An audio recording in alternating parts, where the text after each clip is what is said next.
তরকা লাগা একটা ঠ্যাং একটা পাও কাইডাই না বাড়ির বয়া খাওয়াবো। তুই মনে করিস না তোরা ছেড়ে দিস আমি। কি নাম নজরুল ইসলাম ভূঁইয়া। এত অভিযোগের পরেও তিনি ধরাছোঁয়ার বাইরে কিভাবে? খুব গরিব গরিব মনে হচ্ছে নিজেকে, কারণ আমি আমার স্টুডিও সবই এখন মিরপুরে। তো এখানে দামি গাড়ি ঢুকে না, শোনার পর থেকে গরিব গরিব লাগতেছে। মডেল এবং অভিনেত্রী এবং অভিনেতা। ওমা কি কো হেবেডি বলে অভিনেতা না অভিনেত্রী আর মডেল পর্যন্ত ঠিক আছিল, অভিনেতা কোন কারণে হইতেন যাবেন আপনি? অভিনেতারা দাঁড়ায় ফসাব করতে পারে, আপনি পারেন নে। আশিয়ানা সিটির চেয়ারম্যানের নামে নায়িকা ইদিকা চৌধুরী মারধরের অভিযোগ তুলেছে। আমি পুরো দেশকে ডুবাই দিব। আমি ডরাইছি। আসসালামু আলাইকুম দর্শক, দেশ এবং দেশের বাইরে যে যেখান থেকে আজকের এই ভিডিওটি দেখছেন সকলকে জানাই আন্তরিক শুভেচ্ছা ও অভিনন্দন। দর্শক, আপনারা রিসেন্টলি দেখেছেন সিনিকদা নামের একজন অভিনেত্রী দাবি করছেন এশিয়ান গ্রুপের মালিক নাকি তাকে ফোন করে নির্জন জায়গা ডেকে তার উপরে শারীরিক ভাবে নির্যাতন করেছে। দর্শক, আসলে কি এটি সত্য নাকি এর পিছনে অন্য কোনো রহস্য রয়েছে? এবার বের হয়ে এসেছে চাঞ্চল্যকর তথ্য, যা জানলে আপনারা অবাক হতে বাধ্য হবেন। দর্শক, আজকের এই ভিডিওটি খুবই গুরুত্বপূর্ণ হতে চলেছে, তাই বলছি ভিডিওটি কেউ স্কিপ করবেন না।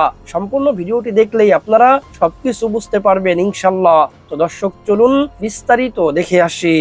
আমি পুরো দেশকে ডুবাই দিব। আমি ডরাইছি।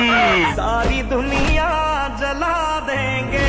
কি হয়েছে হঠাৎ? আপনারা কি মিডিয়াতে আমাদের সাথে এগুলি করবেন? গতকাল সকাল থেকেই ফেসবুকে দেখি এই মডেলের ভিডিও আসতেছে একের পর এক। একবার পরিমণিকে অ্যারেস্ট করবেন, একবার আমাকে নিয়ে যেয়ে মারবেন। প্রথমে আমি ওনাকে চিনতে পারি নাই, মেকআপ ছাড়া ছিল তো এজন্য। 2 দিন আমার কোনো হুঁশ ছিল না। পরে মেকআপ সহ দেখার পরেও চিনতে পারি নাই। যাই হোক, পরবর্তীতে উনি প্রেস ব্রিফিং বা লাইভে এসে নিজের পরিচয়টা সবার সামনে তুলে ধরেন। আমার মনে হয় আমি বাংলাদেশে এখন অন্যতম সুন্দরী একজন নারী। সুন্দরের প্রতি এত অনীহা কেন বলো তো তোমার? শুধুমাত্র সব থেকে সুন্দরীই না, বাংলাদেশে যেন এক বলিউডের ছোঁয়া। পুরা বাংলাদেশ আমাকে বলে বলিউড। পুরা বাংলাদেশ থেকে আমাকে বাদ দিয়েন। আপনারা বলেন, বলে কি বলে না? না, বলে না। যাই হোক, উনার আরো বেশ কিছু কোয়ালিটি রয়েছে, যেমন ইংলিশ মিডিয়ামে পড়ালেখা করা, আমি ইংলিশ মিডিয়ামের স্টুডেন্ট, বাংলায় লিখতে না পারা। আমি বাংলায় লিখতে পারি না। আপনারা দেখলেই বোঝা যায় আপনি উচ্চ শিক্ষিত। I am educated. মহাবিরাট, মহাজ্ঞানী। আমাকে যদি আপনি এখন 94 টাকা বলেন, আমি 94 টাকা বুঝবো না। 94 বুঝেন না? তাহলে কি বুঝবেন? 94 বলতে হবে আপনার আমাকে। 94 না বুঝলে 94 আবার কিভাবে বললেন? মেয়া মানুষ হলো দুনিয়ার ভেজাল্লা। যাই হোক, মডেল আপার পরিচয় তো পেয়েছেন। তো মেইন ঘটনা হচ্ছে, একদম সারসংক্ষেপে যদি বলি তাহলে উনাকে 15 লক্ষ টাকার বিজ্ঞাপনের প্রলোভন দেখিয়ে অফিসে নিয়ে গিয়ে এক শিল্পপতি নাকি নির্যাতন করছে। আমার হাত বাঁধছে, আমার পা বাঁধছে, মেরে আমার গলা চিপে ধরছে, আমাকে জেবা টাকিয়া সাজাইছে। কোন এক ভদ্র মহিলার নাম হবে জেবা টাকিয়া, তো উনাকে নাকি ভুলবশত সেই জেবা টাকিয়া মনে করে নির্যাতন করা হয়েছে। মানে আমি বুঝি না, মানুষের স্মৃতিশক্তি কই যাইতেছে? মানুষের তো বাদাম খাওয়া উচিত স্মৃতিশক্তি ধরে রাখার জন্য। এ তো জেবা টাকিয়াকে খুঁজে পাচ্ছে না। এখন জেবা টাকিয়া হয়তো বা মানে আমার স্কিনের সাথে ম্যাচ আছে। পরবর্তীতে আমি জানতে পারলাম জেবা টাকিয়া নামেও নাকি আরেকজন মডেল আছে।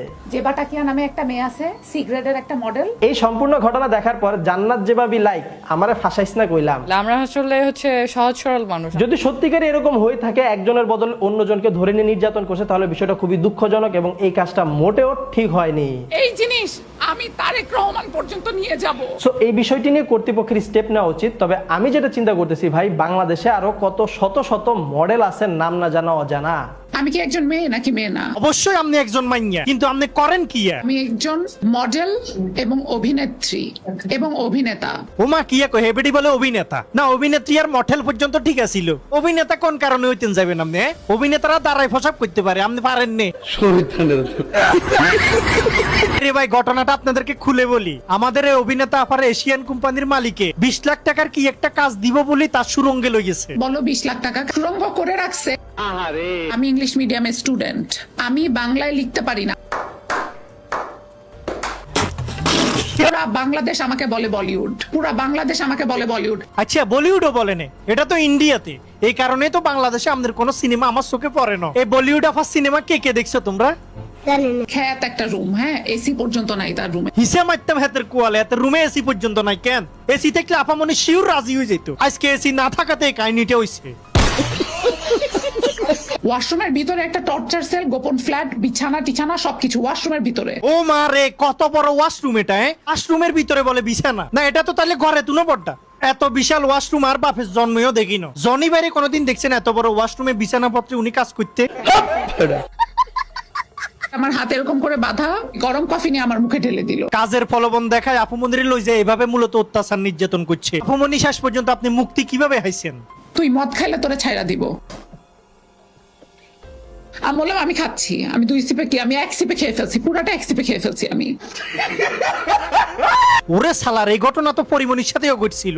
আপনাদের মনে আছে? পরিমনির এভাবে কে জানি মদের বোতল গালের ভিতরে হামদা দিছিল, পরিমনিও কান্দি কান্দিয়ে এভাবে বলছিল না? মানে আর কত হলে এভাবে ব্যবসায়ীরা মটেলদেরকে ধরি, সবাই খালি মদ কেন খাওয়ায়? এর তীব্র নিন্দা ও প্রতিবাদ জানাইয়ের। আশিয়ানা সিটির চেয়ারম্যানের নামে নায়িকা ইদিকা চৌধুরী মারধরে অভিযোগ তুলেছে। আজকে আশিয়ানা সিটি চেয়ারম্যানের একটা ফোন ভয়েস রেকর্ড বের হয়েছে, যেখানে আমরা শুনতে পাচ্ছি আশিয়ানা সিটি চেয়ারম্যান নায়িকা ইদিকা চৌধুরীকে মেরে ফেলার হুমকি ধমকি দিচ্ছে। ফোন ভয়েস রেকর্ডটা লাস্টের দিকে আমি আপনাদেরকে শুনতে দেবো, তার আগে আমি কিছু কথা বলি। ইদিকা চৌধুরী বলতেছে থানায় নাকি আশিয়ানা সিটি চেয়ারম্যানের নামে মামলা নিচ্ছে না, অলরেডি নাকি কোর্ট থেকে লোকটা জামিন নিয়ে নিয়েছে, সরকারের প্রতিমন্ত্রী নাকি আশিয়ানা সিটি চেয়ারম্যানকে সাহায্য করছে এই বিষয়ে। তবে আমি মনে করি মামলাটা নেওয়া উচিত। আশিয়ানা সিটি চেয়ারম্যানের মতো কিছু শিল্পপতিদের আইনের আওতায় এনে শাস্তি দেওয়া উচিত। আপনারা মনে করছেন আমি নাকি ইদিকা চৌধুরীর পক্ষ নিচ্ছি, সেই টাকার বিনিময়ে লোকটার সাথে রাত কাটাতে গিয়েছে, আমি তার পক্ষ নিচ্ছি না, বিষয়টা এমন না। আপনারা একটু ভালো করে মনে করেন, বসুন্ধরা সিটির মালিক আনবির সাহেব তার মেয়ের বয়সে ছিল মুনিয়া। মুনিয়ার সাথে তিনি দীর্ঘ একটা সময় বেড রিলেশনে ছিল। বলছেন একটা বাসা ভাড়া রেখে মেয়েটাকে বিয়ের কথা বলে দীর্ঘ 2-3 বছর লোকটা ভোগ করে।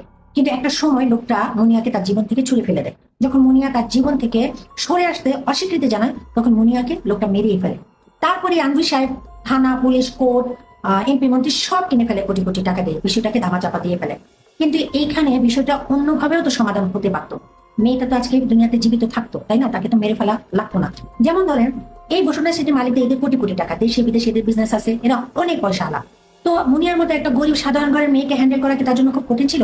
ঠিক আছে, সে প্রলোভন দেখিয়েছে, সে তো বলতে পারতো মেয়েটাকে ঠান্ডা মাথায় যে দেখো আমার পরিবারে বা সমাজের একটা স্ট্যাটাস আছে, যে কারণে আমি তোমাকে বিয়ে করতে পারছি না, যাও আমি তোমাকে সবসময় ফিনান্সিয়াল সাপোর্ট দিয়ে যাবো। যদি তাও না পারে আমি তোমাকে কিছু টাকা দিব, তুমি সেটা দিয়ে একটা ব্যবসা করবা, নিজের চলার মতো একটা ব্যবস্থা করে নেবা, যেন ভবিষ্যতে তোমাকে কারো কাছে হাত পেতে বাঁচতে না হয়। আপনাদের কি মনে হয় এই অফারে মেয়েটা সরে না আসতো? অফকোর্স সরে আসতো। কিন্তু এই ধরনের শিল্পপতিরা বিয়ের প্রলোভন দেখিয়ে দীর্ঘ সময় একটা মেয়েকে বিয়ে মানে ভোগ করে তারপরে খালি হাতে ছুঁড়ে ফেলে দেবে। আর যদি মেয়েটা সরে আসতে না চায়, তাকে মেরেই ফেলবে। তার কিছুদিন পরে কিন্তু এই বসুন্ধরা সিটির মালিকের আরেকজন ছেলে সানভি সাহেব, তার নামেও কিন্তু একজন মডেল ইদিকা, সে কিন্তু কমপ্লেন তুলেছে যে দীর্ঘ 5 বছর সেই ইদিকাকে তিনি বিয়ের প্রলোভন দেখিয়ে সানভি সাহেব ভোগ করেছে। মেয়েটা এখন প্রেগনেন্ট, সে তার বাচ্চা স্বীকৃতি চায়। কেন রে ভাই, আপনাদের টাকার প্রলোভন দেখিয়ে কেন একটা নায়িকাকে মডেলকে ভোগ করতে হবে? আপনারা বিজনেসম্যান, আপনারা বিজনেসের সাথে ডিল করবেন। ধরেন আপনার কোনো মেয়েকে ভালো লাগলো, কোনো নায়িকা মডেলকে ভালো লাগলো, আপনি স্ট্রেট ফরওয়ার্ড কথা বলে যে দেখেন আপনাদের সংসার আছে, পরিবার আছে, বিয়ে করতে পারবেন না, আপনি টাকার বিনিময়ে তার সাথে রিলেশন করতে চান, সেটাতে যদি সে রাজি হয় ওকে, নেলে না। কিন্তু দেখেন এরা কোটি কোটি টাকার মালিক হলো, এরা ছেঁচা, এরা একটা মেয়েকে বিয়ের প্রলোভন দেখাবে। তো একটা মডেল, একটা নায়িকা, সে তো যখন দেখবে বাংলাদেশের সবচেয়ে শিল্পপতি মানে হাইস্ট শিল্পপতি যে সে তাকে বিয়ে করতে চাচ্ছে, তো সে তো লোভে পড়তেই পারে। কিন্তু আপনি লোকটা দেখাচ্ছেন, এটা আপনার অপরাধ বেশি। আপনি লোভ না দেখিয়ে আপনি তার সাথে ডিলে যেতেন যে আমি এত টাকা দিব তোমাকে, এর বিনিময়ে আমার সাথে রিলেশন করলে করো, না করলে ওকে। কারণ আপনারা শিল্পপতি, বিদেশে গিয়ে অনেক নায়িকা মডেল আপনারা বুক করতে পারেন। দেশি নায়িকা মডেল লাগে না, বিদেশ থেকেও নিয়ে করতে পারেন, আপনার দেশে ক্ষমতা আছে। কিন্তু একটা মেয়েকে কিছু টাকা দিয়ে বিষয়টাকে সর্ট আউট করার বদলে তাকে মেরে ফেলাটাই আপনারা বেটার মনে করেন। এরপরে কোটি কোটি টাকা দিয়ে থানা, পুলিশ, কোর্ট, এমপি মন্ত্রী সব কিনতে, তখন আপনাদের কলিজা জ্বলে না। তো এই কারণে আমি মনে করি এই আশিয়ানা সিটি চেয়ারম্যানের মতো কিছু শিল্পপতিদেরকে আইনের আওতায় এনে শাস্তি দেওয়া উচিত, যেন তারা কোনো নায়িকা মডেলকে টাকার প্রলোভন দেখে নিয়ে গিয়ে তাদেরকে হেনস্থা করে, তাদেরকে ভোগ করে ছেড়ে দিতে না পারে। তারা যেন ভয় পায়, তারা যেন মনে করে আমি একটা নায়িকা মডেল বা কোনো মেয়ের সাথে একটা সম্পর্কে জড়াবো, পরবর্তীতে সরকার তো আমাকে ছেড়ে দেবে না, হ্যাঁ আমার সম্মানও যাবে, অর্থ যাবে, তার চেয়ে বরং আমি দূরে থাকি, এইভাবে তারা চিন্তা করবে। কিন্তু এই আশিয়ানা সিটি চেয়ারম্যান বলেন, বসুন্ধরা সিটির মালিক বলেন, এরা চিন্তা করে কি এদের কোটি কোটি টাকা আছে, একটা সাধারণ মেয়ে তাদের কি করতে পারবে? তারা ভোগ করে ছুঁড়ে ফেলে দিবে, যদি না মানে মেরে ফেলবে, মেরে ফেলার পর কোটি কোটি টাকা দিয়ে থানা, পুলিশ, সরকার সব কিনে ফেলবে। আর এই চিন্তা ভাবনা থেকে এদেরকে বের করে আনার জন্য সরকারের উচিত এই ধরনের কিছু শিল্পপতিকে আইনের আওতায় আনা, শাস্তির আওতায় আনা, যেন তারা কোনো মেয়ের জীবন নিয়ে খেলতে না পারে। দেখেন আমি এখানে বলতেছি না কোনো মেয়ে ভালো, আবার এখানে কোনো বিজনেসম্যানকেও খারাপ বলতেছি না, কিন্তু আমি মনে করি ধরেন আপনি বাজারে গেলেন সদাই খেতে, দোকানদার আপনার কাছে সদাই না বিক্রি করলে আপনি কোটি টাকা থাকলেও কিনতে পারবেন না। আবার আপনি যদি না কিনতে চান, দোকানদার ফিরিয়ে দিলেও আপনি নেবেন না, বিষয়টা এমন। তো এরা শিল্পপতির নামের, এরা হচ্ছে ছেঁচড়া, ভিখারি, ছোট লোক। এরা একটা মেয়েকে বিয়ের প্রলোভন দেখায় দীর্ঘ সময় ভোগ করবে, তারপরে মনিয়ার মতো তাকে হত্যা করে ফেলবে। মানে তার জীবনটা তাদের কাছে একটা কচু পাতার পানি মনে হয়। আশিয়ানা সিটি চেয়ারম্যান ইদিকা চৌধুরীকে কেন ডেকে নিছে আমরা তো জানি না, কিন্তু আপনার সাথে কথা যদি না বলে আপনি মেয়েটাকে বিদায় করে দিতেন। আপনি টর্চারিং করবেন, টর্চারিং করে পরে প্রতিমন্ত্রী কিনবেন, থানা কিনবেন, কোর্ট কিনবেন, কেন? টাকা নিয়ে তো আপনাদের মধ্যে ঝামেলা হয়েছে, আপনি কিছু টাকা দিয়ে সল্ট আউট করে ফেলতে পারতেন। এখন কি তার থেকে বেশি টাকা যায়নি? তো এদের মতো শিল্পপতিদের মেন্টালিটি ঢুকে আছে, এদের কোটি কোটি টাকা আছে, কোটি কোটি টাকা দিয়ে এরা যা তার জীবন বরবাদ করে ফেলতে পারবে, যাকে তাকে মেরে ফেলতে পারবে। তাই এই চিন্তা ভাবনা থেকে এদের মতো সো কল শিল্পপতিদেরকে টেনে বের করার জন্য আমি মনে করি কয়েকজন শিল্পপতিকে শাস্তির আওতায় আনা উচিত। স্নিগ্ধা চৌধুরী, যাকে আসলে আমি কখনোই দেখি নাই, আমি তাকে চিনি না, এবং এই প্রেস কনফারেন্স, এখন রিসেন্টলি যে প্রেস কনফারেন্স হলো তার, সে জাস্টিস চাওয়ার জন্য একটা প্রেস কনফারেন্স করছে, এবং তারপরেই থেকে হচ্ছে আমার ফিডের মধ্যে আসছে এবং তাকে আমি চেনা শুরু করেছি। তাকে চিনলাম যে হ্যাঁ, সে নির্যাতন হয়েছে একজন প্রভাবশালী মানুষের কাছ থেকে। তো ফ্যাক্ট হচ্ছে যে আপনি নির্যাতন হয়েছেন, আপনি জাস্টিস চাইতে আসছেন, এটার পক্ষে অবশ্যই একটা মেয়ে যখন জাস্টিস চাইতে আসে, অবশ্যই শুধুমাত্র আমি একটা মেয়ে হিসেবে না, সারা বাংলাদেশের মানুষের উচিত তার জন্য জাস্টিস চাওয়া। বাট এই প্রেস কনফারেন্সে সে যে কথাগুলো বলছে, আই এম লিটারালি কনফিউজড। কথাগুলোর মধ্যে ছিল হচ্ছে সে একজন অন্যতম সুন্দরী নারী বাংলাদেশের। গার্ল, আপনাকে আমি কখনোই দেখি নাই, ফার্স্ট দেখলাম। অ্যান্ড বাংলাদেশের অন্যতম সুন্দরী নারী অ্যাক্ট্রেসদের মধ্যে যদি হয়ে থাকে, আমি বলবো, এটা আমার পার্সোনাল ওপিনিয়ন, সেটা হচ্ছে পরিমণি। আপনি সামনে থেকে দেখছেন কিনা আপনি আমি জানি না। Pori Moni is very very beautiful actress in Bangladesh. এইটা দেন হচ্ছে সে বলল যে ইংলিশ মিডিয়াম স্টুডেন্ট, সে বাংলায় কথা বলতে পারে না, সে 94 কে বাংলায় বলতে পারবে না, বাট সে বলে ফেলছে। সে পুরাটা যে প্রেস কনফারেন্স ছিল সে ইংলিশে কথা বলে নাই। আপনি ইংলিশে কথা বলে নাই আপু, আপনি বাংলায় বলছেন। আপনার উচিত ছিল, আপনি যেহেতু একটা ইংলিশ মিডিয়াম স্টুডেন্ট, আপনার থরলি ইংলিশে পুরোটা প্রেস কনফারেন্সে কথা বলা। অ্যান্ড আপনার পার্সোনাল যে গাড়ি আছে, যেটা আপনি চালান, সেটা মিরপুরে ঢোকে না, মানে মিরপুরে আপনার পার্সোনাল গাড়িটা ঢোকে না, মানে আপনি বনানীতে থাকেন, এত এক্সপেন্সিভ গাড়ি ইউজ করেন, তারপর আপনি বনানীতে থাকেন সিন্স 6 years আই গেস, আপনি এটাই বলছেন। তো আবার এটাও বলছেন যে আপনি অন্য সব অ্যাক্ট্রেসদের মতো নয়। আপনি কি ডিসরেসপেক্ট করলেন বাংলাদেশের অ্যাক্ট্রেসদেরকে? আমি বুঝলাম না যে এটা কি জাস্টিস চাওয়া ছিল নাকি এটা সেলফ প্রমোশন ছিল। আপনাকে কেউ জিজ্ঞেস করে না যে আপনি ব্যক্তিগতভাবে আপনি কি গাড়ি ইউজ করেন বা কোথায় থাকেন? অ্যান্ড আপনাকে সবাই বলিউড বলে, বাংলাদেশের মানুষ চেনে না আপনাকে, আমি নিজেও চিনি না। আমি সরি টু সে, আমি আপনাকে চিনলাম না। তো কিভাবে মানুষ আপনাকে বলে বলিউড, বুঝলাম না। এইসব টাইপের আসলে সিচুয়েশনের জন্য অ্যাকচুয়ালিতে যারা নির্যাতন হয়, যেসব মেয়েরা যেসব মেয়েরা আসলে ভুক্তভোগী হয়, তাদেরকে মানুষ সিরিয়াস নেয় না। সো যখন আপনারা স্টেটমেন্ট দিবেন, অ্যাকচুয়ালিতে প্রপার ওয়েতে যে প্রবলেমটা হয়েছে, যেটার জন্য আপনি জাস্টিস চাইতে আসছেন, সেটাই বলবেন। আর আপনারা একটু আমার ভিডিও, আমি জানি এই ভিডিওতে আপনারা অনেক ধরনের কথা বলবেন, বাট আমাকে একটু ক্লিয়ার করবেন যে এটা কি জাস্টিস চাওয়া ছিল নাকি এটা সেলফ প্রমোশন ছিল। I am literally confused. সবাই নিশ্চয়ই ভালো আছেন। খুব গরিব মনে হচ্ছে নিজেকে, কারণ আমি আমার স্টুডিও সবই এখন মিরপুরে। আমি আমার স্টুডিওটা মিরপুরে রেখেছি, কারণ এটা আমাদের পৈতৃক বাড়ি। তো এখানে দামি গাড়ি ঢুকে না শোনার পর থেকে গরিব লাগতেছে, কিন্তু বিষয়টা হজম করে নিছি, অসুবিধা নাই, স্ট্যাটাসও দিছি। তো যে মেয়েটি স্নিগ্ধা চৌধুরী, তার সাথে যে ঘটনাটা হয়েছে, সেই ঘটনা তো অত্যন্ত মারাত্মক একটা ঘটনা। এখন এই ঘটনার আমিও সুবিচার চাই, কারণ সে একজন নারীর সাথে এই ধরনের একটা ঘটনা ঘটবে, আমি সেটাকে সাপোর্ট করি না। কিন্তু এই যে কিন্তু কথাটা আসতেছে কেন জানেন? কারণ যে নারীটি অভিযোগগুলো করেছে, তার ভাষা ব্যবহারের ধরন, তার কথা বলার ধরন, এবং সে কিছু কথা এমন ভাবে বলেছে যেখানে তার প্রতি ইমোশন তৈরি হওয়ার কথা সারা দেশের মানুষের, সেখানে সে উল্টো আরো প্রশ্নবিদ্ধ হয়ে গেছে। এই প্রশ্নবিদ্ধ হয় লাভ কার হয়েছে জানেন? লাভ হয়েছে যে তাকে টর্চার করেছে তার, কারণ সে খুব বিনা পয়সায় তার পক্ষে কিছু মানুষজন পেয়ে গেছে। কারণ এই মেয়েটার কথাবার্তাগুলো অসংলগ্ন মনে হয়েছে, এই মেয়েটির কথাবার্তা খুবই অ্যাগ্রেসিভ, এই মেয়েটির কথাবার্তা বিভ্রান্তমূলক মনে হয়েছে কিছু কিছু অর্থে, যে কারণে যে অত্যাচার করেছে সে আসলে সুযোগ পেয়ে গেছে। মেয়েটি নিজেকে শিল্পী হিসেবে পরিচয় দিয়েছে, একটা ছবি, দুইটা ছবি, মডেলিং, এই পরিচয় শিল্পী পরিচয় দেওয়ার জন্য যথেষ্ট না। আমি মনে করি সে বলতে পারতো যে আমি মিডিয়াতে কাজ শুরু করেছি বা করছি। আমার আসলে যে শিল্পী তার পরিচয় দিতে হয় না যে আমি এই অমন শিল্পী তেমন শিল্পী। সে দাঁড়ালেই সবাই তাকে চিনে, সে বসলেই সবাই তাকে চিনে। আজকে যদি মেহজাবিন বসতো, আজকে যদি পরিমণি বসতো, তার বলতে হতো না যে আমি শিল্পী। বাংলাদেশের মানুষ সবাই জানে শিল্পী। আজকে যদি মোশাররফ করিম কোথাও বসে কথা বলে, কিংবা শাকিব খান কোথাও বসে কথা বলে, বাদ দিলাম যদি আমিও কোথাও বসে কথা বলি, আমার বলতে হবে না যে আমি একজন অভিনেতা, উপস্থাপক। মানুষ চিনে।